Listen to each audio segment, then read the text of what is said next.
Welcome, fellow anime addicts. Thanks for checking out the show. I don't have much to sell you today, no Japanese snack boxes or underwear subscription services. I just want to bring to your attention the AAAPodcast.com website. It's absolutely free, and not only the place to find this show, but our feature episodes as well, so you'll know what shows to watch before listening. We also have a ton of past episodes, including a database of our past review scores, as well as links to the YouTube videos that contain them. If you want to get involved, we have a whole mailbag section for you to submit topics, questions, and ideas, as well as links to the absolutely free Discord where we hang out and have a grand old time. And finally, if you're so inclined, where you can support us with our Hobby Addicts, where we talk about all the movies, video games, and non-anime television shows we watch. The after parties, where we hang out, talk about food, and go on weird rants. And finally, the hentai episodes, which contain things that I can't talk about right now.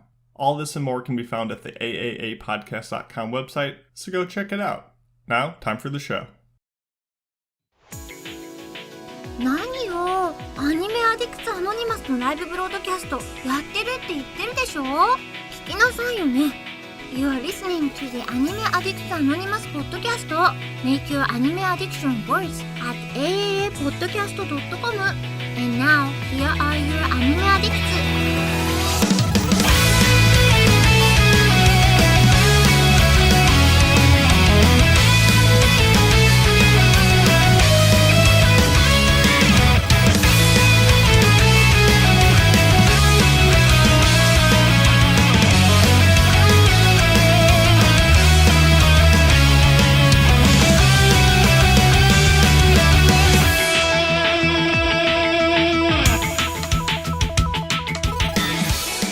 Welcome to episode 781 of the Anime Addicts Anonymous Podcast. My name is Mason. I'm here today with Caroline, I'm here today with Otaku, and I'm here today with all of you, whether you're joining live on Twitch and YouTube, or just in the future on your audio devices.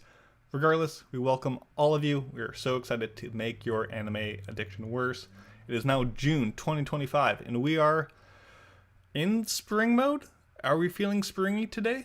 Are we having spring weather? What are we feeling today, folks? Not very springy here. No. Just kind of cloudy. Survey says dreary. Survey says it's sunny and 66 here. Oh, it's springy. Excellent. That's not very springy, but it's okay. We have good We'll take vibes it. on the way. We have a lot to get through on this today's show, so we're not going to spend too much time telling you all about our fantastic website, AAAPodcast.com, which has links to our Discord, which is the place to be. It's a cool hangout spot. And also where you can send us your listener choice questions and vote for all the things that we got going on. Unfortunately, if you did not heed my warnings the past couple shows, voting is closed. No more Family Feud. That's already set. No more Spring Listener Choice. That's already set. So I bet you probably want to know what shows we are going to be reviewing. So let's run through that. So if you recall, we passed a bunch of shows to do reviews of, and we left a couple spots open for you all to vote on. So here are the results. The first runner-up, aka fifth place, aka we are not reviewing this show, but we still have a fun drop for you. Number 5. Is a tie between Windbreaker Season 2 and Catch Me at the Ballpark with 16.1% of the votes received. That's a pretty good showing, I'd say, for both those shows. But not surprising. The second runner-up, and really the one that hurts my soul because this will also not get a review. Number 4. Rock is a Lady's Modesty, 22.6% of the vote. Not enough to make it through. How do we feel about that? A little upset. A little upset. But also I'm distracted by the fact I think this was supposed to be the first runner-up. Windbreaker Season 2 and Catch Me at the Ballpark should have been second. But you know what? I didn't put these in here, so such is life. But we were so close. We were so close. But it was a good effort. Of course, people really wanted this next Number 3. one. So, Caroline, what is the first show on the docket that the listeners so proudly, with their votes, elected for us to review? Not as many people wanted to watch Rock is a Lady's Modesty as much as they wanted, please put them on, Takamine-san. Awesome. Altered Addicts win again. 25%. One out of every 4 listener went to the Discord and saw Mitsugi campaigning vigorously for this. and decided to give that man exactly what he wanted. So, good on you, question mark? But, yeah, I wasn't sure if this was going to make it in, but such is life. So, Panty fans, you get your wish. Let's go to the second show we will be doing a review on. Number 2. From the spring 2025 season. It is Apocalypse Hotel. I got my way. I got the show I wanted. So while I'm upset that I didn't get Rock is a Lady's Modesty, I'm okay with this. This kind of heals that burn. So I'm excited for that with 31.7% of the vote. So that's very strong. And you want to take number 1, Otaku? Number Gladly. 1. And I think to no one's surprise, we are also going to be doing Lazarus with 41.9% of the vote. Watanabe wins again. Yeah, to no one's surprise. Are we okay with that? I don't know, Otaku, if you were on the failing episode. You might have been. But honestly, What? I'm okay with that. It's fine. I'm happy for you, though. More than anything, you campaigned vigorously for Apocalypse Hotel, and I'm happy you got your wish, buddy. No, thank you. And Yeah, Lazarus has just been okay for me. It's not something because there are midder shows out there. However, they were mid shows that I gravitated towards. Now, this one is a more popular show that I personally just find mid. yeah, it's not going to be the worst thing to watch, and maybe it will surprise us at the end. Who knows? So these 3 shows, actually, 3 shows will join Gundam G-Quux, To Be Hero X, Witch Watch, Kowloon Generic Romance, and Anne Shirley as our listener choice, or as our reviews for the spring of 2025. But if you recall, there was one more category up for dibs, and that was the retro review, of which we gave folks a choice of 4 shows to pick from, and the winner of that, and thus will be the final and 9th review of the season, is... You want to guess what it is, Otaku? Because I didn't put it on there. Oh, I remember us discussing it. I already know. I know you know. I don't know if Otaku can guess it. I'm thinking it's gonna be my teenage romance comedy. Is that the one? Yeah, it's Snafu. Snafu. We're doing it. There It's you making go. the cut. The 9th and final spot will be a retro review of teen romantic comedy Snafu. So look forward to all those reviews in the future. Any other thoughts, questions before we get to the episode proper? I'll be interested to watch Snafu. I've never seen it, and I believe it was a favorite of previous hosts on this show. So It's phenomenal.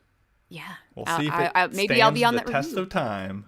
But with that, in today's episode, we will be doing Villain Defense Force. We will be looking at some of the villains across anime's history and maybe seeing if they were a little bit right. Maybe seeing if they were justified in some ways, or if at least we can give them a good defense so they don't get locked up for eternity in jail. As well as a review of the 100 Girlfriends Who Really, Really, Really, Really, Really Love You Season 2. We reviewed the first one back on episode 718. Now that we're at 781, let's see how season 2 fares. But with that, let's get to our big news of the week. おー、大ニュースです。It's time for big news of the week. And as always, I'll start with Caroline because she actually has anime-related news this week. I mean, I really went back and forth on adding this to our big news of the week because we don't have 2 of the biggest people on our show who are, what's the wording I'm looking for? They're the ones I should be talking to about this, not me. However, it was a pretty slow news week, and I could not help it. I cannot ignore this. That Netflix unveiled a new video for the 2nd live-action season of One Piece on Saturday with the reveal of Tony Chopper, the look and the voice. The video also obviously cannot talk today, apparently. The video also reveals the season's 2026 debut. So Chopper will be voiced by Michaela Hoover in the English version and will also provide the facial capture for the character. Second season began production in last July and has since wrapped up on production. And as we mentioned, will be out next year sometime. And series creator Oda stated that the second season will cover the story up to the Drum Island arc, which will include Logue Town, is that how you pronounce it? Reverse Mountain, Twin Cape, Whiskey Peak, Little Garden, and Drum Island. Well, Have you guys Otaku, I seen think the, you have gotten the furthest out are of you all a- of us. Yeah, are you a One Piece fan? I wasn't sure. I am. I'm in Dressrosa, Okay. so that I'm puts me glad we about got somebody halfway here then. through. Halfway through. I don't hate it. I've looked at comments from some of the postings I've seen. They seem pretty divided. Some people think that Tony Choppa looks terrible. I don't think he looks that bad. Like, I don't know what people really are expecting a Yeah, live action Chopper to look like, but I mean, I thought it was a good try. I guess it's not I need terrible. to hear I need to hear how he sounds, how he acts. Like, is he the Chopper that we all know and love, or is it just Netflix vomit? I don't know. But so far, I mean, initial impression doesn't look that bad. Yeah, so you haven't seen the teaser video that they made then? I've seen the still, so I know what Okay. he looks like. Yeah, so I think the video is on the link that I have on the article. Yeah, you can get a sense of how he moves and how he sounds to get a better yeah, I have heard flavor. people saying that they kind of wish Tony was a bit pudgier, which, I mean, I can kind of see. Just a little bit. Just a little pudgier. If you're listening to us, which is 1,000% of you, and especially because I'm not putting the link on screen right now, it's okay. It's not bad. It's not like Sonic 1 bad, the first attempt at it, but it's not incredible. For a live action One Piece, I think it's about as good as you could expect. It really doesn't make me want to watch it anymore, though I have not gotten... I mean, I've seen enough anime of One Piece to know how I picture Chopper in my mind, and it's as good as you can get. To me, the biggest glaring issue, though, is 2026 for live action One Piece. That means it's going to be 3 years at least between the two seasons. Like, that's not a sustainable pace if you have to wait so many years between seasons to get the actors and retain audience interest. Like, I think that's not a winning formula. I mean, just look at Game of Thrones. Like, you need to go a little bit faster if you want to keep people and be in the cultural zeitgeist. You can't just pop in once every 3 years. So I want this to succeed. I don't really personally care about it, but I want most things to succeed. So that's where I'm a little doubtful on the longevity of this kind of thing. But here's to the best. I mean, just the writing and how they deliver this whole introduction is so Netflix cringy to me that I'm not going to watch season 2. But oh, really? That's it was so bad you. with like, okay, Chopper, everyone give Chopper a hand. Oh, Chopper's here, everybody. Like, yeah. I don't like... I mean, I'm about to praise our review of 100 Girlfriends Who Really, Really Love You for, like, being all meta and breaking the fourth wall and all this stuff. And I'm here saying, oh, I hate when, like, this show does it. But I do. I don't like that vibe. So... It is a bit cringe. Yeah. Delivery is everything. Exactly. Otaku, have you checked out the video, or that'll be a later day? Don't worry about it. Don't worry about it. Trying to get the live reaction. What about you, Caroline? I mean, yeah, I think it looks all right. Really, what else could you expect? I mean, I wasn't expecting a realistic tiny reindeer character. It's like what could you possibly imagine in your mind that isn't what they are showing you? It'd be funny if they did just get a reindeer, like a real reindeer to walk around. Though I will say, I would consider, like, okay, I would like to know how it would go if they did this Muppet style. Like, bringing in, like, a Jim Henson style Tony Chopper Muppet. And see how that would look, because I think that would also be kind of funny. It would be a little funny. And the biggest thing also, if you know anything about Chopper, is that Chopper is not always cute and adorable sides. Like, there is some variety to how Chopper looks and how they handle those transformations, and will they look cohesive and in universe. I think the biggest strength of One Piece live action so far has been how it looks more than anything else. They really nailed the aesthetics of it. So if they can continue with that, arguably with the most difficult character, props to them. So any other thoughts? I would say that I think we just have to trust in Oda. He won't let them warp his vision. He was very, very particular about what he would let them do. So I have faith that it's going to look good in the end. Yeah, sounds good. My big news of the week, as Caroline said, it was a very slow news week. There was not much to go on. A couple new anime announcements, but So I read a very amusing article on the New York Times done by Akira Davis and Kyoko Notoya about the rise of the Toto toilets, the Toto brand bidet, heated seats, luxury experience toilets that have kind of started to take the US by storm in a sense. So we all have probably seen or heard of these toilets. If we've gone to Japan, they're in about 80% of all households, and they're a big thing. And really, and in this article, they talk about how ever since the lockdowns of COVID, when it was a little bit difficult to get paper towels for a bit, Toto started to kind of get a foothold into the Western industry with their, kind of bidet self-cleaning feature.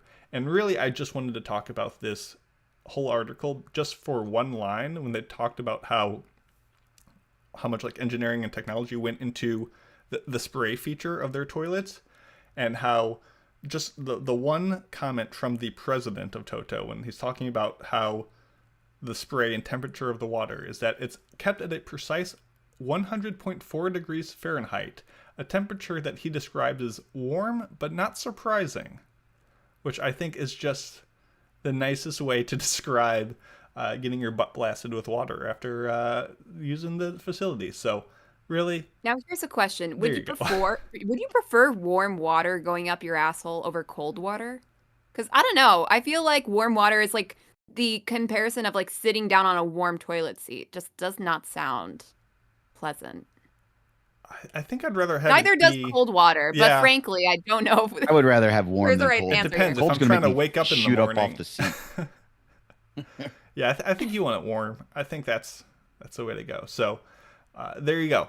Expect to see some more Totos in your life, as 2 out of 5 new toilets coming in on renovations in America are becoming Totos. So good life is coming for us in the West. We just gotta wait. So that's all we got. And with that very silly article out of the way, we can get into our main topic, which is an otaku idea, I believe. You want to explain what you had cooking? Yeah. So you guys have heard some of our past episodes where we've done like anime jail, where I've, sentenced certain anime to jail for their crimes. But I was thinking to myself, what villains have we dealt with where maybe they were worthy of either, parole or a pardoning? Because let's be honest, every villain has some kind of backstory, and it could be, a tragic upbringing as a child, or some really fucked up shit happened to them when they were adults. Maybe their culture was a victim of genocide. But, we were going to discuss today, what villains or antagonists would we be willing to forgive or pardon and plead their case? And, you as the listeners certainly can put some villains that you also kind of sympathize with in the comments as well. But that's what was cooking in my brain when I initially came up with this topic. So I'm interested to talk with my co-hosts and see what we all came up with. Yeah, let's see if any of these people are forgivable for the undoubtedly grievous sins they've committed. And of course, all in good fun, a little tongue-in-cheek humor. But who wants to lead us off? Who's got a good example of someone that they think otaku? Yes, let's I feel like hear it. otaku should I'll lead us start off. since it's my baby. I'm gonna start, and I will present for pardoning our boy Scar from Full Metal Alchemist Brotherhood. I can't think of somebody more justified in their rage. Now, of course, his methods, pretty much murdering every alchemist he comes across, probably not the best idea, but at the end of the day, he's looking for revenge for the murdering of his family. His entire culture was basically, genocided by the Amestrian state alchemists. And so I think that Scar, brutal as his methods were, it's hard not to say that his his hurt and his rage aren't justified. Because, if somebody murdered my family and destroyed my culture, I would probably be a pretty bitter dude, and I would be looking for vengeance however I could. What do you guys think about Scar? I think he's like the poster child of this topic. I think like most people, when brought up this question, that's the first character they'll think of. Because even like a lot of the characters I think we're going to talk about here are kind of given their little, their little, what's it called? The words are not coming to me today. They are justified by the end of the show. Like the characters are like, oh yeah, that's kind of effed up, and I think Scars is definitely one of them. I guess, what was he trying to accomplish? Was it just vengeance? Is that permissible? Does he feel remorse for what he did? Like, do you think while he had, situations that brought him here to what he became, and he was full of rage, and that's understandable. What was his end game? Like, was that, I think the end game was to get to Kimberly.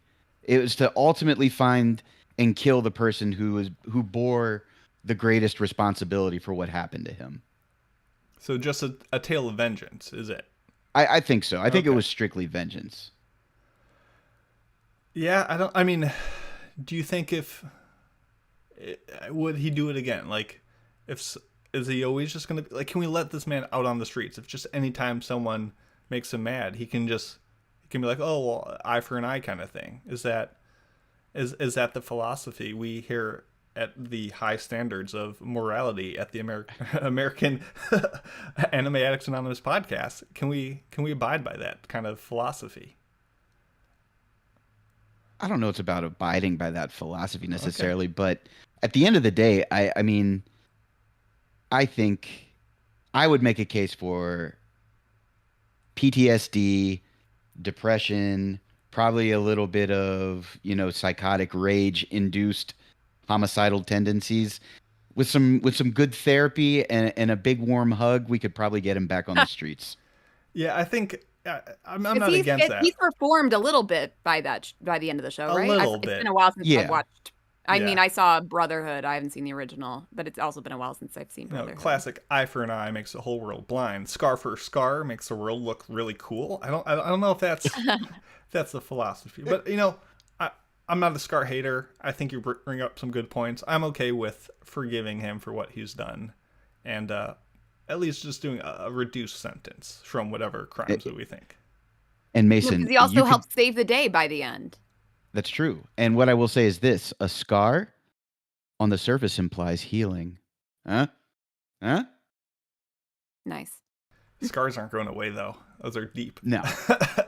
Yes. How about you, Caroline? What do you pop in with? So I did struggle a little bit coming up with my examples because my moral compass is a little rigid. So with a lot of characters, I'm like, no, they did this wrong thing. Throw the book at them. But I did think of a few examples. I'm like, well, I think I could understand why they did what they did a little bit. And before anybody gets on me that I've chosen a not anime for my very first example, let me just say that this is this is the prime example I've thought of while I was making my list. I just cannot ignore it. So Dracula in Castlevania, I think, had the most justified crash out I could possibly think of. Like, he spent many years on his own trying to live life, and then people keep on bothering him all the time. And he's doing his best we're just going to be our separate ways. I won't bother you if you don't bother me. And then he falls in love.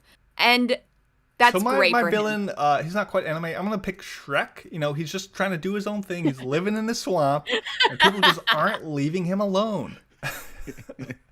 So, falls in love. And he's growing as a vampire, as a person that is a vampire. traveling, trying to learn more about humanity and trying to get over his frustrations with humanity, etc. And then what does humanity do? He freaking murder his wife for no reason. The one person who's trying to get him to do better things and become a better person and is his favorite of all the humans murders his freaking wife. And so he decides, you know what? I've done my best. I did what I could. You guys, see ya. I am murdering all of you. And honestly, I don't blame him. Go off, King. Just slaughter them. Very similar in the a rough, tragic past. And we're saying, oh, well, that allows you to be mean to a lot of people in return. So, but he is a spooky vampire, and vampires are evil. So, and yeah, so it's not like I'm completely black and white, and that like they made him the ultimate, like, because he's shown to be sympathetic in the show. But I can't help but think, why are people angry at him? Like, and not only, no, like, we're forgetting a very big part of this. He gave them a year to leave the country. They could have avoided any punishment that he wreaked on them. He told them what he was going to do and gave them a very long period of time to pack up their things and leave. And they didn't. And so you reap what you sow. Yeah, you just got to do what you got to do. I feel like it's definitely more sympathetic and forgivable in some ways than Scar, especially because what you can do, put Dracula in jail? Like, he's just going to outlive us all and be even angrier. So I think we just try to keep him docile and make him happy. What do you think, Otaku? I think it's impossible to keep that man contained. So exactly, he's too much of a unit. He's a G unit. He would crush everybody. He's a D unit. No, I agree with he is. I agree with Caroline. His crash out is so justifiable, and they couldn't leave. Humans never can leave well enough alone, and they earned it. You know what? And you could argue that he has paid his penance previously. Almost, he tried his very best. He just wanted to be left alone. I want to pardon Dracula just because humanity in that storyline was just awful. They earned everything they got. Yeah. Yeah, at some point he's almost not the villain, but fair enough. Suggestion from the chat from Captain Avatar. I have not seen this show, so I cannot weigh in, but have either of you seen School Days? And would you say that Kotonoha Katsura is a redeemable, forgivable, pardonable villain? God. Yikes.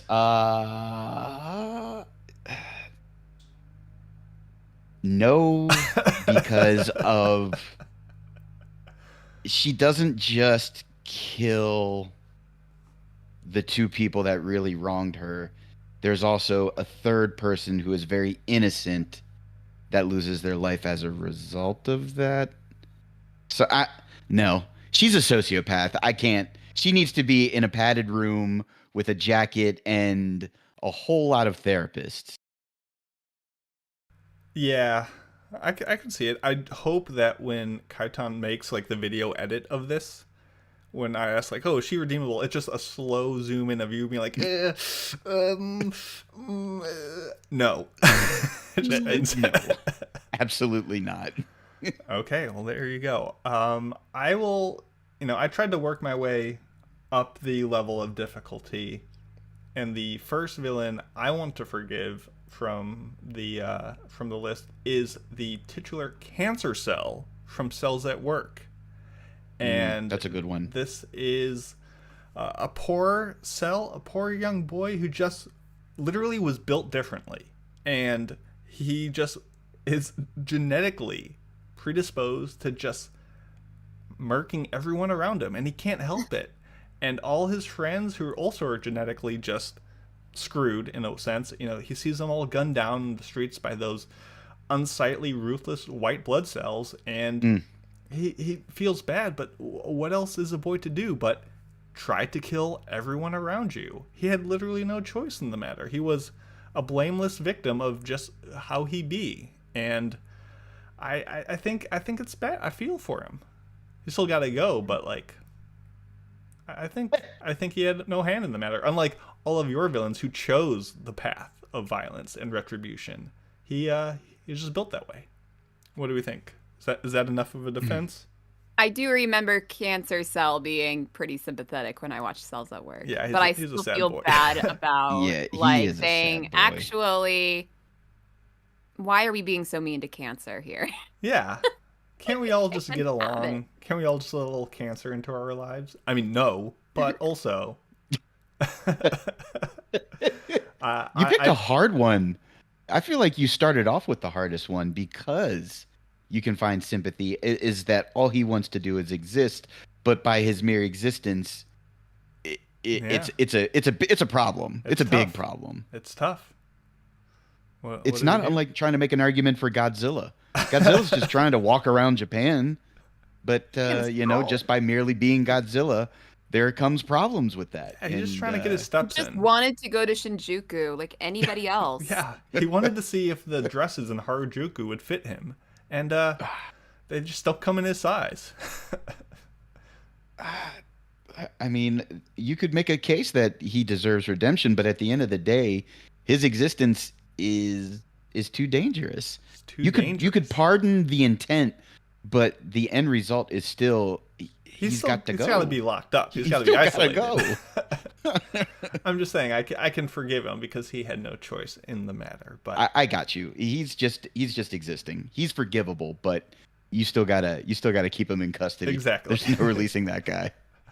Excellent. Well, what's next on the list? All right, so bear with me on this one because I know some people are going to disagree with me, but I will present for your case, and I think she actually kind of mirrors Cancer in a way, and I'll explain my train of thought.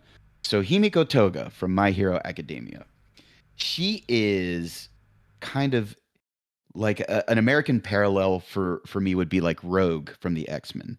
She is a victim of her own power, and all she wants is love, but she loves so strongly because of her power that, she actually wants to become the people that she loves. And it's not a homicidal tendency. It's just a part of her power. And the only people that would ever accept her, how crazy she was, is the League of Villains. Everybody else that she tried to get close to would push her away. And she kind of became more a victim of circumstance than anything. And, I don't know if we want to try not to avoid spoilers or anything, but she also has an act of redemption in my eyes that truly shows that the character at her core is just a lover that she doesn't know how to contain because of her power. And for that case, I am willing to be very sympathetic towards her. I've struggled with should we let her free on the streets, but she certainly maybe doesn't deserve jail, maybe something a little more secure and geared towards mental health versus punishment. I mean, I think across the board, we could make a general stance that, like, hey, the prison system could use a lot more therapy and healing and recovery to its system. Like, there's a whole discussion that we could get into, but just focusing on, are we okay with what Toga did? And is her love, as obsessive as it is that enough of a motivator to her excessive killing of folks out of love? Like, if you say, oh no, I killed them because I hated them, or I killed them because I'm getting revenge on them, or I killed them because I love them, like, that's all the same side of the coin of killing people. And I don't know. I don't know if arguing, oh, but she really likes them, and that's why it's okay. I don't know. She's Not like Mason. She loves them with every fiber of her being. It is total, unsolicited, absolute devotion. But she doesn't know how to control that love. And that's not her fault. That's her power. See, I think if she was the Frog Girl, she gets away with it because she's a cootie. I don't know if Toga's sharp teeth are enough to get the pass. What do you think, Caroline? Oh, she's dangerous as hell. No, yeah, she has some sympathetic moments in the show, but honestly, if I were to choose anybody from My Hero Academia to be like a more sympathetic villain, it would probably be Twice. I freaking love Twice. He's such a good boy for being a villain, and it's so tragic, like what made him go crazy with his quirk being like pretty I think most people would kind of go a little insane after dealing with what he had to deal with his own quirk. So yeah, I'll probably go with him. I do sympathize that Himiko's like only people she could get close to are a bad crowd in the League of Villains, and just that probably further corrupted her life's trajectory. I don't know. I don't think she gets my forgiveness. I sympathize, but lock her up. Oh shoot! Why are we not even talking about Shigaraki? Because he's also had a pretty effed up life. You can make a case for a lot of the League of Villains. Yeah. I mean, no one's gonna be like, how many times in anime do we get a villain that is just I'm bad because I'm bad, like. A bit, but they always, especially nowadays, we try to get but they're bad because of this or this or this. And yeah, trauma fucks a person up. I get you, but you're still doing bad things. Yeah. I don't know. I don't think we can let them all slide, and I think she's on the wrong end of this stick, but she got my sympathy. And Mason, I think you'd make a terrible defense attorney. I'm just trying to play devil and angel's advocate here. As you should. Caroline, what's next on your list? This one is a bit divisive, I think. I think people are going to disagree with me on this one. And to a certain extent, I'm not going to completely forgive everything that this character does, but I can see why they are this frustrated. And that would be Ueno from A Silent Voice. So just, if you have not seen The Silent Voice, you should, because it's a beautiful movie and I highly recommend it. But just a reminder, Ueno is a classmate of the main characters. And so by, oh my gosh, I'm blinking out on names right now. Kyoko, the girl in A Silent Voice, she's deaf. So she joins this elementary school classroom. And at first, everyone is kind of pleasant with her, but over time, she gets bullied by a lot of the people in the classroom, including another girl named Ueno. And she can be pretty mean. Like, yeah, especially as a teenager. Like, and her attitude is just so. It's just she does not care that she's being an absolute bitch.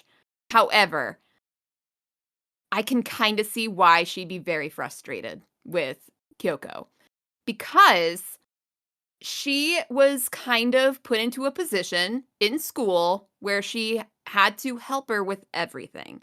She had to take her notes. She had to be like she had to, forego a lot of easy communication with her friends in order to make sure that Kyoko was included in all the conversations. And after a while, I can see why she would be frustrated that she's expected to sacrifice, especially her schoolwork, in order to help somebody with a disability that should be figured out by adults. And she should have been given the resources necessary for a deaf girl to be able to succeed in a hearing classroom, instead of depending on one of the kids in the classroom who is not, she's not exactly the most capable of understanding all the issues going on with Kyoko, but at the very least, she should not have been the one expected to figure it out for her, So to a certain extent, I'm going to say Ueno. Because So she is a bitch. I'm not going to lie. It's a bit of a gear shift going from like mass murderers to someone who is kind of a jerk to someone who's hard of hearing. Like I get that, like we're switching lanes a bit here. And yeah, I mean, you're absolutely right. Ueno was put in a situation that wasn't fair of her. And it's just a question of, is that enough to justify her actions down the road? Yes, we can see what generated her animosity and understand why she did what she did. But is it enough? Is it enough to say, oh, it's okay that you did what you did? And I don't know about that. Yeah, I don't know. Because she really holds a grudge against a person who also did not have anything that she could do about it. Like, Kyoko couldn't do anything about it. And they're kids, so. too. These are not fully forged adults at this point. Like, it makes sense that they act the way that they do. There's characters in Shihayafu who are dicks at the beginning, and you're like, yeah, but he's 10 years old. Like, of course he's going to be a dick. I don't know about this one. I feel like similar with some of the other ones. I haven't seen this recently enough to really concretely nail down my opinion. So I will go with whatever you judges decide. Oh, this one's tough for me because I understand every point that Caroline made. But when I was younger, I was the victim of bullying, and it took a massive growth spurt and a lot of athletics and weightlifting to get that to stop. And, you know, later in life, I actually made peace and actually became friends with some of my former bullies. But I think when you're talking about the motivations, it's not a power thing for her. It's the immaturity of her age, her frustrations and not being able to express them correctly. And I'm with you, Caroline. Are like in-class aids not a thing in Japan? Like, I don't know enough about the education system, but I know at least depending on where you live, you're able to get access to either some type of student aid or a transcriber or something like that.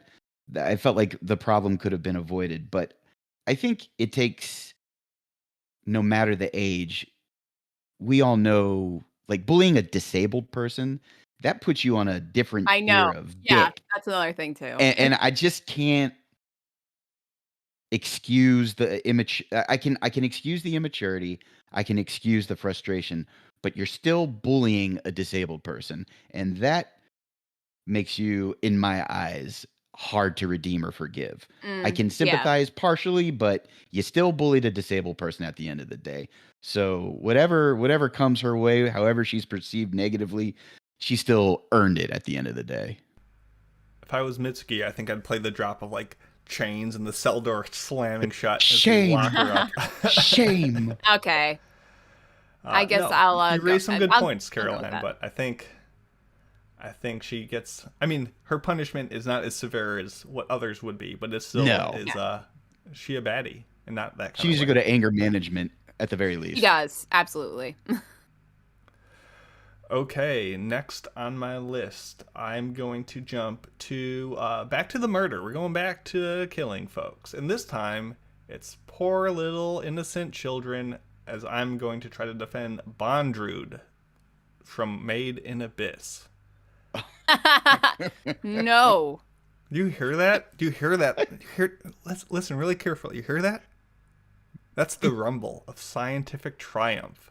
Because unlike your petty murderers who are just out for vengeance, or because people didn't get out of their swamp, Bondrewd is a man who gets results. Yes, they were built on a sea of corpses. But of children who I would argue probably signed the intake forms to give their life away. They just didn't know it at the time because they were so young and innocent. But no, Bondrewd is killing with a purpose by establishing the Edo Front, pioneering abyss research, propagating information to the world above. He's a savior going below and beyond for the sake of humanity. And he's a loving, capable father. He's a scientist who truly connects with all of those who have perished under his watch. He's doing good. He's trying his best. Some people get ground under the machine of progress along the way. But even if you were to sentence him to punishment, like, is he not already in the worst place on Earth, in the bottom of the pit, grinding away? Like, he's already in that sort of hell. So, like, lest you forget, the Sovereign of Dawn is one of the few white whistles we have left remaining. And he's not only that, but one who's actually still alive and providing output. So, I think you gotta let him be. He's just doing work. What do we think? Are you really trying to greater good this guy? Yeah. The funny thing is that I have heard people say, like, oh man, Bondrewd, what a great villain, so sympathetic. And I'm like, what are you guys talking about? Like, okay, please name me what high purpose is experiments have served. Like, so in 2,000 what is it? years, humanity is going to perish unless he, on the front lines of research, finds the secret to the abyss that saves us all. This is not. I don't remember this part. It's not saving the current. It's saving the millennia into the future. It is the future of Made in Abyss, and the future of that world that he's fighting so hard to protect by massacring all those tiny, innocent little babies.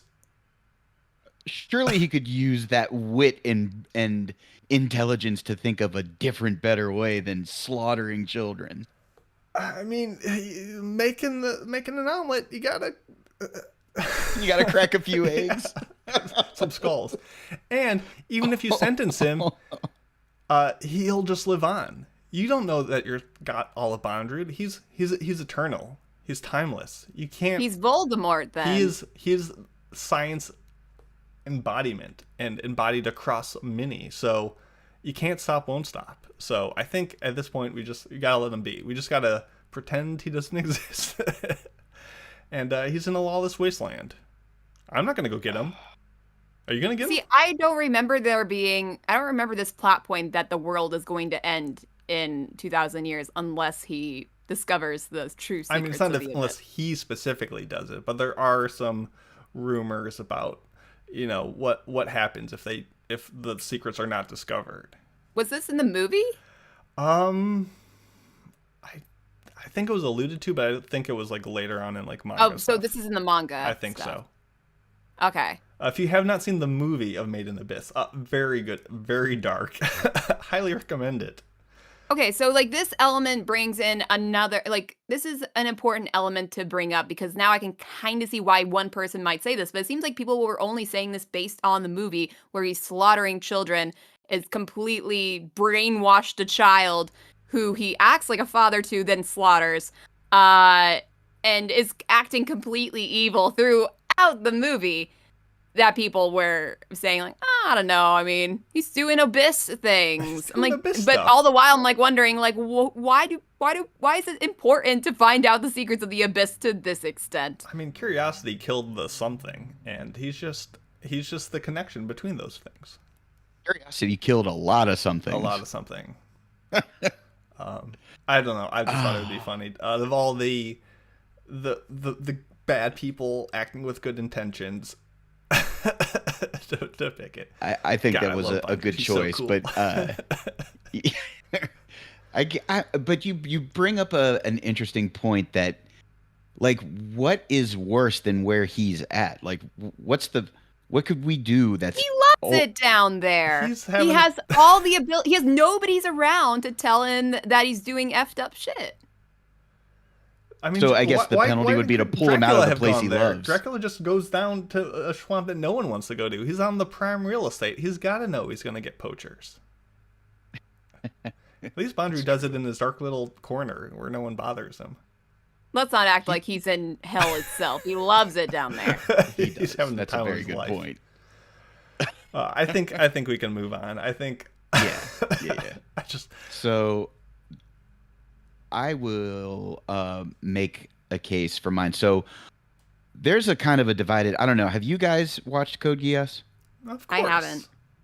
Okay. G-boom. So there is an argument. Is Lelouch v. Britannia actually a villain or not? I would say that he did not start off with the intentions of being one, but he became one in his quest to achieve his end game. And it started off good. He just wanted to build a better world for Nunnally. Like, who doesn't want to make things better for their little sister? But at the end of the day, I feel that, tragic upbringing, loss of a mother, very rough being treated the way he was. I get all of that. And he really was just trying to, do right by his country. And he just ended up turning into a mass murderer because of it. But We at the do a little core of it, oopsies around here. yeah, mind controlling everybody, slaughtering people, and not really caring about it. It just happened. It's a But- little akin, though I would say better than the Light Yagami from Death Note situation. I think Lelouch is on the right track for longer. Okay, I would agree with you there. And I'm trying to make the case for him that he deserves some sympathy, and it's all rooted in original intention and how he got to that place. But once he really got, his Gias, and once he really started, he just went down a path, and at the end of the day, I believe he ended up a true villain, but he deserves some sympathy before he got there. I guess that's my argument. Yeah, The road's paved with good intentions, I guess. yeah. I think you both made and defeated the argument for him. I think he's started off the good boy, the one you cheer for, the one that you agree with and see where his drive to succeed comes from. And he kind of got lost in the sauce a bit. He got the power, corruption, just didn't surround himself with maybe the best people. And you hate to see it. Smart lad, doing his best. Truly a victim of absolute power corrupting, absolutely. Yeah, I have not seen enough of like the further on material in the show. I've only seen the main 2 seasons, if you will, and it's understandably been a hot minute. You could probably convince me either way. He's right on the fence for me. I think a lot of the worst things that happen under him aren't as entirely in his control as some of the other characters we've talked about. Like, you could argue, yes, he was at the top of the pyramid, but those acting under him or mishaps kind of triggered some of that, where you might not point all the blame on his shoulders. Though I think he bears quite a bit of it, and was going up against people who also had powers that also were not in a great situation. So it's a messy situation all around. There's lots of pizza involved, so I don't know. Would you be willing to forgive him, Mason? At the end of season 1, definitely. At the end of season 2, maybe. I don't know. I can't. I guess a yes and a maybe means yes and a maybe sounds a little more positive. So it sounds to me like you're willing to sympathize and maybe forgive him a little. I would more than a lot of others we've discussed. So I think we can say we forgive Lelouch. Okay. I think Lelouch, his heart was mostly in the right spot. Go give Nunnally a big hug. You're forgiven. And give us some pizza, please. Please. Please. It's what the people demand. Okay, we got time for a couple more. Caroline, what do you want to go with? I kind of struggled thinking of a last one to talk about, and I feel like there are better examples for me to talk about here, but I just could not think of them. So I went with one that feels like a bit of a cop-out with Gaara from Naruto, because I don't think hardly anybody like really resents Gaara for what happened in Naruto, especially since he was a child. He was a child that was almost murdered several times by the people that he trusted most, nonetheless. And was practically tortured mentally by a demonic presence in his body and subsequently possessed by that demonic presence. So, can't really blame a very troubled child for accidentally unleashing violence on a whole town. Especially when he becomes a savior by the end. But that was, like you said, more accidental than anything, right? Yeah, I mean, like, he was for sure, like, wanting to injure many people. Like, even when you think about what he did to Rock Lee in the tuning exam, You I mean the mean, fighting tournament? Where fighting was supposed to happen? well, he did go a little overboard, I think. I don't know. It's a fighting tournament. It's ninjas. You gonna play it safe? The future of your Yeah. clan is resting on your shoulders. I think he's fine. Yeah. So, I mean, again, not my best example, but yeah. And No, but he's very sympathetic when you think about everything that led up to what caused him to do what he did. Yeah. And that's the whole point. Like, do we sympathize? Are we willing to forgive? And you mentioned there's redemption at the end. So I think we can forgive him. Hmm. yeah, especially because he's the bad guy so early in the show, and you have so much time for his like transformation and redemption arc that And the classic talk no jutsu just did the trick. yeah. I think this is a pretty easy. Sure, why not? We can let Yeah. Gaara off the hook. Yeah, I could have said Itachi, but honestly, he's so overdone, and I kind of don't even love his argument all the time because he's still brutally murdered like his entire family. You can make the excuse for Sasuke, but honestly, I still want to punch him, you know. But he's so cool. Or oh, what's his face? You know, the other Uchiha who crashes out when his girlfriend gets killed. No, I could still punch him. The Uchihas, they're just so punchable, you know? This is not a question of who doesn't deserve to get punched in the face. If we could have a whole different topic for characters you just want to sock. Like, they're not the worst, but a good punch right in the nose would do him good. Well, I'll do one more. I was going to do Shogo Makishima from Psycho Pass, but I think we can do one better. And that is going to be, you know him, you love him, Frieza from Dragon Ball.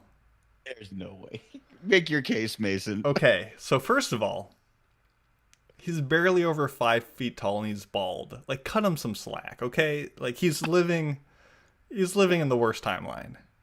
But I would argue Frieza is an alien who can fly, which means not only is he outside the purview of your debatably anthropomorphic Earth laws, but he's outside the laws of physics itself. And how are we to judge when he is not even from our solar system? If his ideals growing up were just so different and literally alien to ours, that can we hold him to the same standards that we do?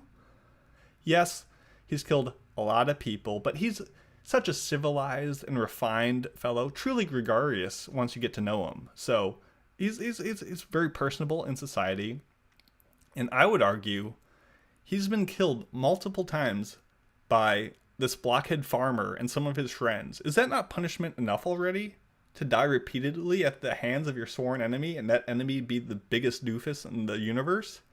I don't know. I think he tells us a powerful message and teaches kids to not give up on your dreams, even if they're as big as world domination and you're as small as a pipsqueak. I think Frieza exhibits a can-do, don't give up on your dreams attitude that we could use in this society. And we should keep him. King. He's a short king indeed. He's got multiple forms, and they all look stupider than the last. Like, he's got, I know we were talking about Anna Green Gables and her 5 head. He's got like a 25 head in one of his forms. So I think he's about self-improvement, refinement, coming back bigger, better, and stronger, even if you're tinier each time. I think there's a lot to learn from Frieza. Yeah, genocide, slavery, and racism. He's a big racist. He's awful. I was very excited to hear the case that you could make for Frieza. When I was telling Caroline, I was like, oh, like, there's very few anime characters that are just bad because they're bad. Like, well, I got this in my back pocket. Let's see how this goes. Yeah, he's just a prince, and he was raised in a different value system. Who are we to judge Exactly. the value system he was raised on? If we're letting literal cancer off the hook, I mean, Frieza is just as in the same ballpark. And you could argue he has truly spent time in hell for him. I mean, he has died. What are we gonna do worse? Put him in a penitentiary? I don't know. I don't think he can do much worse. I'm not forgiving Frieza. He needs to stay in the afterlife. Yeah, that's fair. I can't make any comment on this because I've not seen Dragon Ball. Every time Caroline, he dies, he refers to an entire race of people as stupid monkeys. I mean, and he blew up their planet. He's not wrong. Yeah, I mean, to a point, but he also blew up the entire planet. And every time we kill him, he comes back stronger. So I think we just need to stop killing him so he stops. Oh, he'll just keep on killing us. Okay, maybe you have a point. No, that's fair. I had the opportunity to do the greatest thing and bring up Eren from Attack on Titan. I mean, and Eren is right tirade, but I do not agree. And I really don't think Eren was right. Especially with how it felt like, a slight spoiler, it felt like it was all for nothing by the end. So, yeah, I could not bring myself to do that, unfortunately. I was kind of hoping you would. Yeah, I wanted to hear what you I wanted to, believe me. If I actually thought that, I would have opened it up and I would have been great. But no. I did have a slight thought to do it for Gabby. Because in the eyes of a brainwashed civilian in a culture that it is like her whole people is being prosecuted. You know, what's the word? Not prosecuted. Persecuted for being what they are. And so she's brainwashed to think that she is the good version of those terrible beings. It's a really interesting character study. However, she, again, punchable. Yeah, very punchable more than anything. And I cannot forgive what happens, what she did. Nope. To a certain character. There's no forgiving that. Yeah. No. Anyway, thank you all for listening fun. to us make you enraged by forgiving not forgivable people. Please list your best arguments in the comment section or our Discord. We love to see them. I think we have a very short non-news break, but we need to take a quick break, so we're going to give you a trivia question to occupy your noodle while we do so. Caroline? Mm-hmm. All right. In the second season of The 100 Girlfriends Who Really, Really, Really, Really, Really Love You, how many new soulmates join the crew? And we will give you the answer after this non-news break.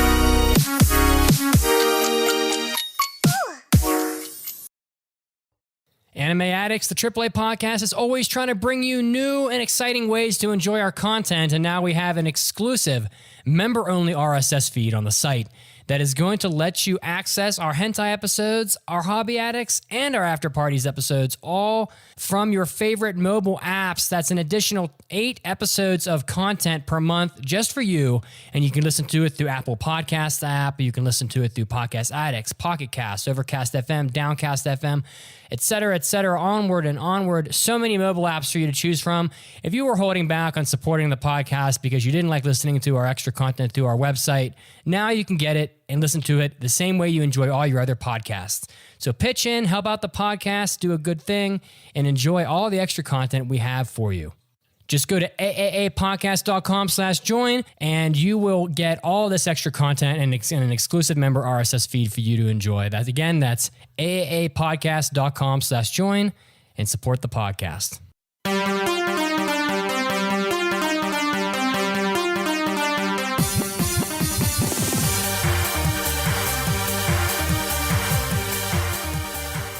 Welcome back to the podcast following that news break. Yeah, definitely. It wasn't that there was no news this week, but when we left you, we had a trivia question.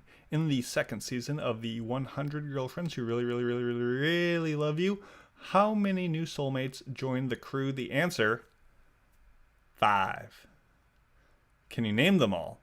That's a different We question. got Beauty Spice, Sports Spice, Shy Spice. Bang Spice. Yeah, Bang Spice. The other two. Think of a certain Damn it. outfit. Oh, Maid Spice. Yeah. Oh, that's And right. Can she get it? Can she get the last Sport. one? No, you already got we Sporty. got Sporty Yeah, Spice. sport. Hungry Spice. Yeah. No, she got season. Hungry Spice. Hungry Spice. Yeah. Oh, was she Kurumi. this season? The very first one. Oh, yeah. okay. I watched the first few episodes of this season a while ago when it came out, That's so fair. I thought she was in there for a lot longer. But you're right, Hungry Spice. Or Spice. Yeah. Spicy Spice. Yeah, exactly. Let's do mailbags. It's time for an almighty anime mailbag. Anime. Mailbag.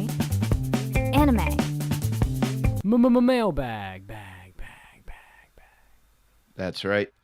And you too can submit a mailbag. Just go to AAAPodcast.com, click that mailbag button. This week's mailbag submission comes from, I always feel like I butcher the pronunciation. I think it's Jinther. Anyways, good day, my esteemed addicts. I was wondering if you would ever consider bringing back the Manga Minute. I know at least half of you can read. You might be overestimating that. And I'm always on the lookout for some new reading materials. Are there anything you're reading now that you'd suggest? Thanks, all. So, I will start. I actually am currently keeping up with Mato Seihei no Slave.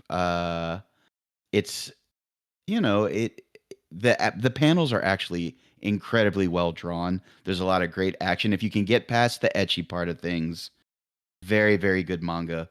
I also am a Rent-A-Girlfriend apologist, so when I found out that the mangaka had a new project, as weird as it sounded, I wanted to see what the Shiunji family children was all about, so I am up to where that is through 50 chapters. It's not as creepy as people think it is, but it's also a little ridiculous. And I had to keep going with Solo Leveling. I enjoyed it so much. So I am currently reading Solo Leveling Ragnarok, and it is a very, let's just say the manhwa is very different from the show, far more detailed, a lot of good, just incredibly drawn panels. I can't recommend it enough. And that's what I am currently reading. What about you guys? I think the Manga Minute is tough. I do like it. I feel like that's good hobby addict or after party material. I guess it's a similar issue I felt like I had with the Unexplored Pictures, where I just don't think it makes great podcasting situation where it's just Mason talking for 5 minutes about a movie, or if Otaku did like a Manga Minute. Like, I think it's interesting. I think there's value to it. I just wonder if there's a better avenue of presenting it. And I don't know, maybe that's just me saying because I don't read as much manga as I used to, just with how busy I've been in life and with the show. It takes a bit of time. I will try to read at least a couple chapters of every anime that we do a review on, just for comparison's sake and to get a sense of, what came over and what it did well or brought over. But it's really, besides the occasional JoJo chapter when it comes out, I'm not reading a ton. I definitely liked that one podcast I did where I just went through like every single chapter one that came out in 2024 and just like did a whole long spiel on it. But I feel like there's value in it, and I do like the Manga Minute. I just don't know if it's great podcast stuff. So I don't know. Yeah. And I'll occasionally read some manga, but very occasionally. It's just a really expensive hobby to have. It's not as accessible as anime is. So yeah, though I do appreciate the idea. I do wish, we could bring that back in some way, shape, or form. Yeah, I feel like we need a dedicated topic. And so APC in the chat is asking if what I was complaining about was like similar to what have we been watching, where we just each take a turn talking for 5 minutes about a show.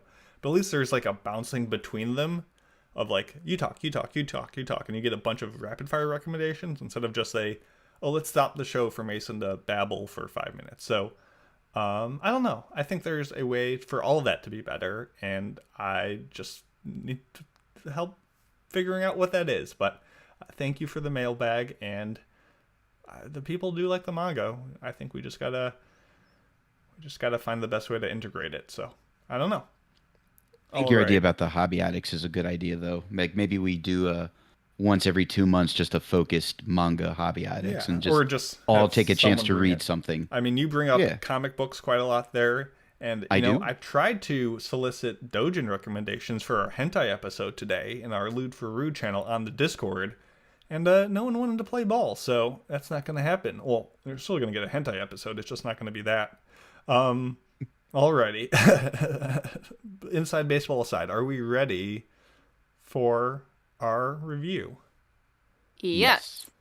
What are we reviewing? Oh, it's the 100 Girlfriends Who Really Love You, Season 2. This is a winter 2025 show. It was passed by you, the listeners, just like you did all the shows earlier today. It's done by Beeberry Animation Studios. It came out in winter of 2025. You can watch it on Crunchyroll, and it is based on a manga. And if you couldn't tell by the title, it tells the story of Rentaro, who is divinely blessed by meeting 100 girlfriends across his high school life, and he has to fall in love with all of them, because if he falls out of love with any of them, or at least the person he falls out of love with, will die, and he doesn't want that, so he just will accumulate more and more girlfriends and see what happens as that goes. And that was a pretty bad synopsis, but you get what I'm talking about. If you've seen any of the show, you know exactly what's going on. What were your expectations going in to season 2, Otaku? I thought the first season was hilarious, so I was expecting another season of goofiness, high school romance, just more of the same with, just waiting to see what quirky new girlfriends get introduced into the group. Yeah. And Caroline? Yeah, I really enjoyed season 1, and I was actually kind of looking forward to the second season. Just more girlfriends being added to the cast. That's kind of the general expectation. Yeah, I think you guys cover it. More of season 1, just with more girlfriends to throw onto the pile. Though I was curious, how much will the same song and dance, the same formula of meet new girl go? Like, how long will this comedy last, or is it going to get tiring? Will they actually get to 100? I figured we weren't going to find out yet, but is this just the same old song and dance? And so I had my skepticisms, despite overall enjoying season 1. So that said, would we recommend season 2 of the show to the listeners? Otaku. Absolutely, yes. This is probably the one show from the season that made me laugh out loud several times. It is a show that knows exactly what it is. It makes no apologies for it. And I feel like the execution, especially with some of the gags, was so well done. I absolutely recommend it. Nice. And Caroline? I can't really recommend this season. Not because it's like bad. It's just more of the same, which I should have, going into it, obviously more of the same, but I was wondering at what point is it going to get stale? And after you finish a whole season of something, you do enjoy it. It's a nice bite-sized silly show of the season. But getting more of it with the same kind of shtick, it doesn't really end up being all that interesting anymore. The idea is it's fun, but only fun for so long, and so the tropes and the formulaic episodes, I was just losing interest, even though the outrageous premise did have my attention at first. Yeah, so this show remains as pervy and absurd and self-aware as it ever was. And as the show says, they lay it on thick. Like, I like how much they commit to the bit on this show. And the timing and the humor itself remains a strong point. If you're here for the comedy, you're gonna get it. if you like Rentaro's perpetual good boy, Energizer Bunny, Hydro Homie, boyfriend amongst boyfriends energy, he still delivers it. You get some strong production values, and the show just moves better than a lot of other shows, and really buoys what otherwise ridiculous degeneracy it gets up to. That said, I do find a lot of the story beats start to wear thin, and this second batch of characters I just found to be less engaging than the first. And while I'd found that season 2 was more enjoyable for longer than I expected, I do think it's a slight step down from season 1. So if you did really enjoy season 1, I would recommend season 2. If you've never heard of the show before, I do recommend season 1. But I really just was a tad disappointed by the second season to not say, oh, it's a strong recommendation as well. So check out the first season if you haven't. And really only if you really vibe with that would I recommend continuing out with this. So I'm going to play a drop. And this is your spoiler, the flag to know, hey, we're going to get into it. I don't think there's a ton to spoil here. Spoilers, more girlfriends are coming. But, if you know what I mean. Here we go. Spoilers are coming. Oh my god! Phew. Where do we want to start? The ladies? The show itself? What are we feeling passionate about? Yeah, I guess we could start off with the new edition characters. Yeah, I agree with you on the previous point you made, Mason. Is that like some of the characters are just not as fun overall as the first batch. Like, even though the first batch, I still have my favorites, my least favorites. Yeah, they're not perfect. Yeah. Like, this new batch, I would say that I was, out of all of them, I did like, to a certain extent, Sporty Spice. I'm just going to be calling them that stuff now. So I cannot remember their names. I know they're all puns on their tropes, but I just can't remember them. So Sporty Spice and... Iku. Yeah, Iku. Yeah, Iku. And... I don't know who else. I keep on forgetting who's... Let me pull up the character list. Bangs, Did you beauty, like Madam... sports, yeah, Mimi, eating, Mimi is the... Yeah, Mimi is the beauty one. Yeah. Miss Desua. I do like her Desua, but I imagine it would be if I was actually listening to it in my native language. I think I would find that kind of annoying. Yeah, it was funny hearing her like Desua, and then like Kusuri also has her like sentence ending particles she throws on. So I guess for me, the show is a formula. What happens is Rentaro will meet a new girl, just the two of them. They have some solo time. He introduces them to the crew of established girlfriends. And then they all participate in some group activity where the new girl will either be the hero or the victor or some kind of thing to express her competency over others. And then the cycle just repeats. And sometimes the science girls' concoctions generate bonus mayhem, and they have some side stuff, but that's generally how the show progresses over and over and over. And while on one hand, I thought the new girls were weaker from having a middle schooler or a maid that pretty much just floats into the background, or a character who literally disappears into the background, they just weren't the engaging part. And I think the biggest issue is that now there are more girls, so each segment takes longer because each girl has to cycle through, having a kiss where they swoon, or they have to listen to someone sing karaoke and one of them gets blown back at a time, or they each have to pretend to be a tsundere, or they each have to proclaim their love. And these little moments that should have taken a minute are now stretching into like 6 minutes long, as each one has to like line up to like take their turn to be like, I'm the girlfriend right now. Okay, next. I'm the girlfriend right now. Next. And it just takes longer to get through it, especially because the show is so snappy with the jokes that it feels like it crawls to a pace to accommodate all of them. And I guess that's always going to be the nature of the biggest harem ever, but it's already getting too bloated for me. I got you. And at the same time, I think as I enjoyed the show the most out of the three of us. That much is obvious. And I'm Mr. Positivity. I'm of course, I expect as that. you do. But I will say this. I felt the strength of the show. My favorite moments from this season were when they focused on the girls from the original batch. Like, I thought the episode where Shizuka is singing karaoke and she's just so cute that it literally knocks everybody. That that's cracked great. me That's up. a great scene. And I thought it was brilliant, the episode where they actually created Sunda rays and Rintaro has to harvest them all like a spirit bomb, like Goku. Like I thought that was brilliant. It was funny. I appreciated the references, but I guess you could argue that again, the newer characters didn't contribute as much as, Hikari, Karane, and Shizuka. But it just depends. I do wonder, what did you guys feel about one of his new girlfriends being in middle school, though? The first one too. I know we've already gone into the territory of him wooing the mother of one of his first girlfriends, but that which was is funny. already that weird. Was so funny.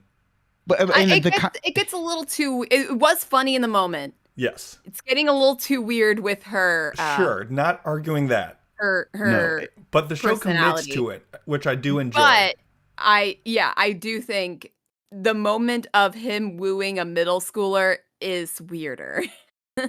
And this is a very fetishistic show. We have the girls who eat too much and they're overindulging. We have the girls who dress like maids and get soaked in water. We get the girls who...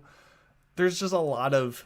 How do we shoehorn that stuff in? But I feel like, fundamentally, if this show was just the... I don't know, I can't count. 6 girlfriends who really, really love you, and it was just that core cast, I think it works better. I think there's just too much noise, especially because, for the most part, a lot of the new girls' introductions didn't really add much. If anything, I agree with Caroline. I like Iku, the Sandy Shiro tomboy, of course, because she's more my thing. But, like, it was funny because she got the whole crew to play baseball, and that was an engaging episode. But really, like, the maid person, now they have a water gun shootout. Like, really, that didn't add much. Or the beauty contest with me. Like, there really wasn't a ton going on. Yes, there were new jokes that they fit in because there were new girls. I get that. And I still think those were strong. I don't know. There was just now too much noise. And it was whatever. When they called Iku both a starter and a sub was very funny. That's an A+ joke. It's very, very well placed joke. Of course. And she's also voiced by Rie Takahashi, who is one of my favorite voice actors. I mean, across the board, the production values, from the animation to the voice acting to the editing, the time, it was all very immaculate. Yes, there were a couple times where it really didn't look good. Sometimes Rentaro would just be missing in a shot when he was in the frame the first time. Episode 10 really took a ton of shortcuts. That was, like, not a great looking show. That's what any other romantic comedy would have looked like if they didn't have the production values. And it makes you appreciate how good the rest of the show looks. Now, I know we mentioned that, like, it felt really weird that, Rentaro was dating a middle schooler. She is only 1 year younger than him. So, I don't know. Okay. Now that I think about it like that, it's not that bad. Okay. But it still felt weird for some reason. Yeah. I mean, you don't really see that crossover where somebody's dating a middle schooler and they're in high school. You always assume, like, oh, they're probably 16, 17. This one is probably 13. That's a little weird. But if it's only a year apart, then I'm with you. It's not as bad as I thought. It still felt like she was just a lower level of tsundere. Like, we didn't... Yeah, she was a Karane light. Exactly. I mean, I'm glad that they, like, are self-aware enough to say, like, yeah, you are like, even in the episode where Karane loses her tsundere-ness, and they're like, oh yeah, you're basically like Karane, but, like, no, that's not tsundere-ness, that's hangry-ness or something like that. Yeah, we're already getting the overlap of, like, character types. So yeah. Yeah, so I mean, Iku was fun, although I mean, her masochistic personality can be a little... I wish it would not be so overdone, Just sprinkle it in a little bit. Not every episode has to have her getting hit with a bat and her going, getting all hot over it. Yeah,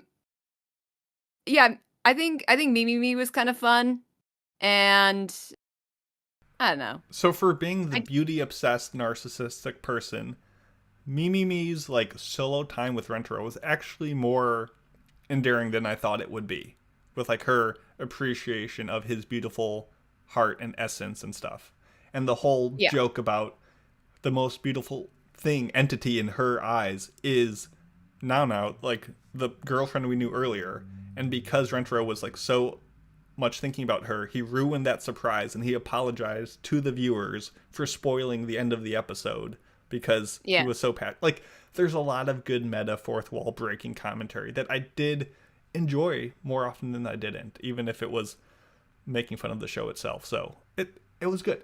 They got humor where they could get it. But yeah, go ahead. Sorry, go ahead. You were going to finish your thought. No, I'm brainless. I got no more thoughts. And just to say about Meme, the bang girl. Yeah. I can't help but relate to her obsessing over the fact that the wind was ruining her bangs. And obviously that was, it's more just to keep her face covered. But I also obsess over my bangs. And I don't know if people like watch the stream have ever noticed that I always try to fix them because I hate it when they split and it looks really weird to me. So when I watched her in that windstorm, I'm like, oh, my spirit friend. You felt very heard in the moment. I'm very heard. Though I felt, but then I realized that it was like it's just not the same for the reasons that they are. And her repeated like vanishing went on for far too long. Like I'll concede that. We got it, sure. And I just thought it was odd that we had two characters who were both like, "Oh, don't look at my eyes," like, "Oh no, my eyes, my eyes." Like I get they were doing it in different ways, but I don't know. And honestly, when we saw Mado's eyes, I did not. They said like, "Oh my god, they're so beautiful." I'm like, I don't know, they look really friggin' weird. Well, I think that was the point. They're supposed to be like Hypnotoad eyes. They're like wow, wow, wow, wow, wow. Let's see. There were a lot of Miyazaki references in this show. There's a lot of references in general. I didn't get them.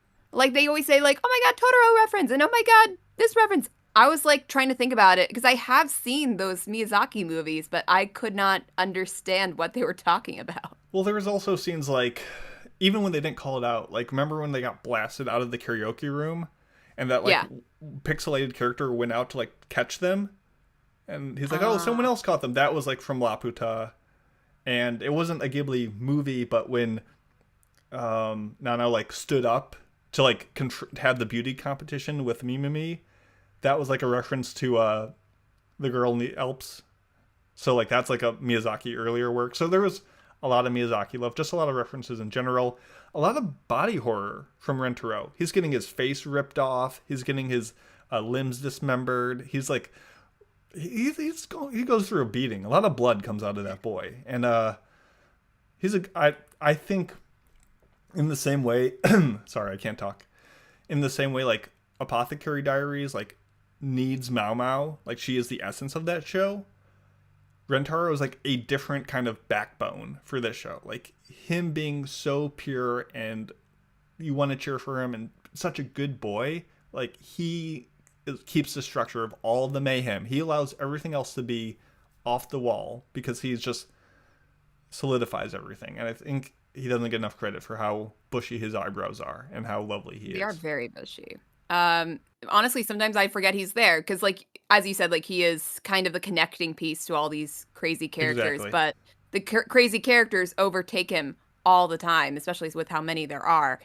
That honestly, I kind of forget that he's even in the show, considering a lot of the characters interact, or a lot of the girlfriends interact with each other more than they interact with him because there's no time. But he just finds enough of himself to like leave a mark or be either the butt of the joke or making the joke, or like he trains at home petting like 12 different mannequins throughout the day so he can make sure he gets all his head pats. And like there's just so many little moments that you're just like, that's so stupid. And like that's the mindset you need for the show. It's a ridiculous premise. The show knows it. It doesn't try to be something it's not. And I love that it commits every single step of the way, even if it is sometimes a little overboard in how ecchi it wants to be. But I think you accept that, and like it didn't bother me much.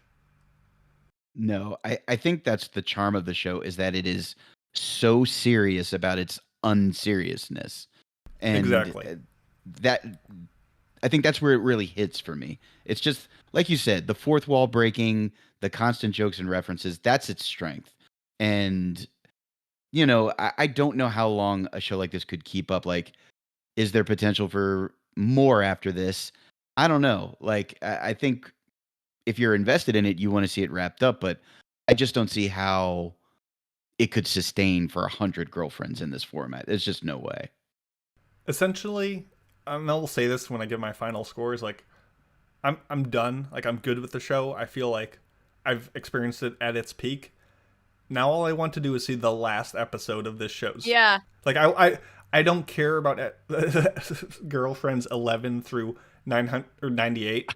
Like, it's I just want to see, in a world 20 years in the future, like, what would that final episode be like? I hope this just does I hope this show gets one more season and they do a massive time skip and we just get one, like, end game episode and that's it. Like, I don't need the rest. Speaking of Endgame, like the thing I had in my mind was like the best way to go about this is to have him go on like a study abroad and like they split up and he meets like 10 more girlfriends and something like that just keeps on happening until the end game where all of them come together like Marvel and they all, like the best ones bounce off of each other. You kind of know all of them in their different ways. And everybody gets their chance without having to sacrifice the ending ones for the beginning ones. And then you get the Thanos snap and it resets at 50. You get a single girlfriend. Click. Yeah. Honestly, that's kind of all I have note-wise for this show. Like, I could get into there's not a lot of meat to episode where hair attack turns to pornography. Like, I could get into this baby parent fetish in like the early episodes. Like, it's a bit much, but it is what it is, and you just got to be down for the ride. And I think that's part of what makes it fun. Yeah. I was feeling like, I don't know if we've already touched on this or you have at least touched on this, that like every episode, it just feels like it's either going to be a new girlfriend introduction or Kusuri making a new drug sitcom kind of situation. And it's just, and I don't like Kusuri. Like the fact that so many episodes revolve around her being dumb is, I don't love it. I don't really love it, honestly.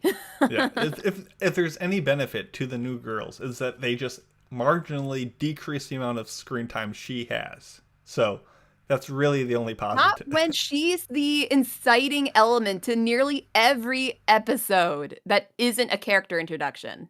She's clearly the problem. She is the problem. She still wears diapers.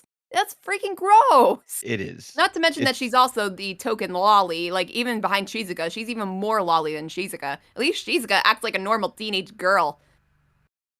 Yeah. And Shizuka is my favorite.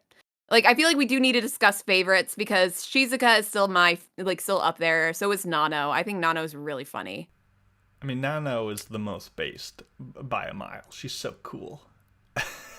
I'm very partial to the original too. So Hakari and Karane, they're the ones that make me laugh the most with their particularities. Yeah, I mean, I guess I love Nano. She's my favorite, but she's never the joke generator. She's not where I go for why I watch this show. It's for the OGs. It's for the people that make the stuff happen. Mm. Same way like Shizuka, like she's a great character, but she's not. You take her out of the show, you don't lose anything. You take the main two out of the show, you're missing a lot of the dynamic. I mean, that makes sense though. Like the more docile, simpler, backgroundy characters aren't going to have as big of an impact, even if they are extremely cute. Yeah, I think that's fair. I'm just glad when they did. Sorry, go ahead. I feel like with this, the harem type show, it's more about how the main person connecting all of them interacts with each of them. But this show is actually more about how the girlfriends interact with each other and how not only are they true loves with what's his face, but also the Rentaro. But they each other's are true loves in a different way, which is very cute. And I do like that some characters gravitate more towards each other, and you can see this kind of web forming of their interpersonal relationships. Well, I think it helps because it's not a traditional harem where he needs to pick one. There's not going to be a winner and a loser at the end. Like, his love is boundless and eternal. We know what the answer is. He loves them all. So that competition is no longer there. It's all one big polygamy party. So, but I do think I was going to mention, like, the one time that they don't repeat too much is when they do the hide and seek. Thank God that they all hid in pairs. And we only had to find like 5 people instead of like 20. That would have taken way too long. Like, they do have some fun. I do think the hide and seek thing was kind of fun. Like, they can do fun things with it. I do not think the baseball thing was fun. I hated the Dino Squad. Like, that their burst. That was too much. I don't know what they were trying to go with there. It made no sense. Why would you have your star player batting 9th? Do you know anything about baseball? But yeah, so they sometimes it just gets too crazy and not the way that I want it to be. And then the way that I want it to be is just getting to over and over again. The fourth wall breaks are appreciated because they do throw them in, pretty well.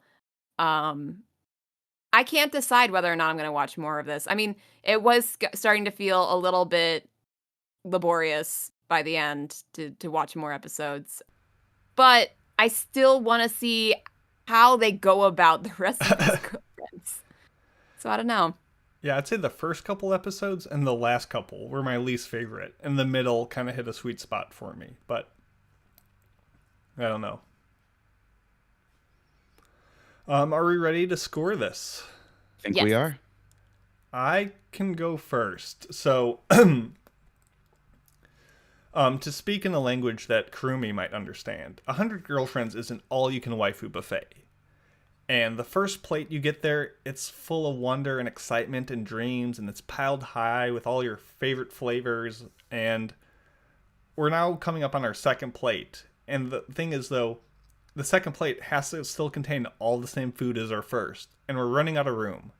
And while it sustained a lot of the strengths better than I could have hoped, and it was generally enjoyable, it just wasn't as delicious as the first plate.